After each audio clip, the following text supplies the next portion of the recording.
Was it interesting for you to have that kind of like a more romantic backstory sewn into this? Because I feel like previously this film felt like it had a lot more of an explicit, defined romantic relationships. Did you feel that as well, or is that something maybe that I just picked up on? No, I mean, I'd say definitely you get the sense that Poe and Zori had a romantic past.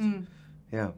Was that something that like you found interesting to delve into with Poe, or is that something that you kind of always he's quite an ambiguous, loose, flirtatious character? Yeah. No, I did like that we were getting to see a bit more color of where he came from, what his past was.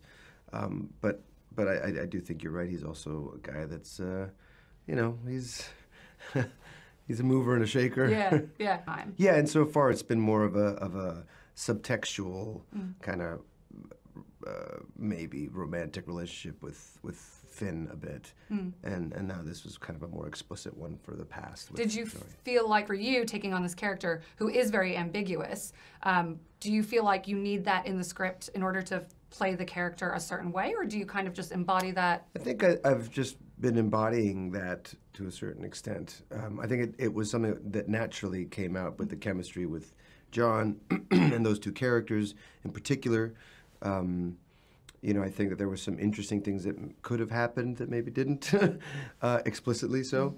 But yeah, I think often the subtextual stuff is a bit more fun to play. There is a deep, deep connection between the two of them. There's a deep, deep connection between me and John. And I think that ended up working out really well because, particularly in the new film, we get to work together a lot. And you really get to see Finn and Poe figuring stuff out together. They're on missions together. There's a lot of camaraderie. There's tension. There's fights as people that are very close have now and then.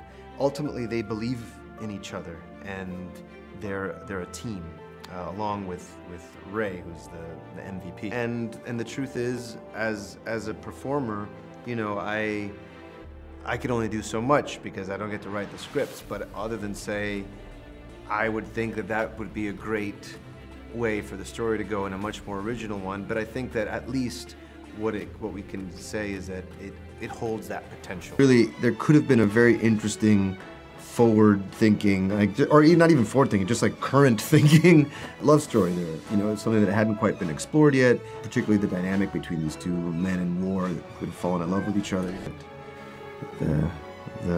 The Disney overlords were not ready to do that. I think it just was like, these are two guys that, you know, are happy being intimate with each other emotionally.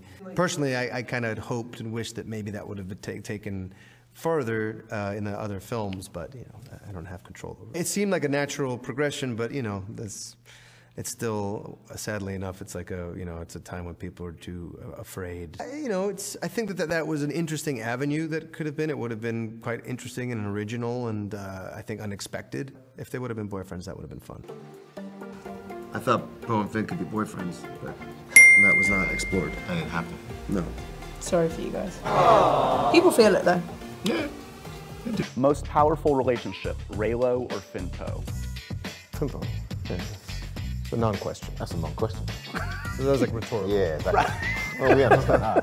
Right. I'm sorry I even wasted my time. Yeah. Actually, You were just trying to fill the time.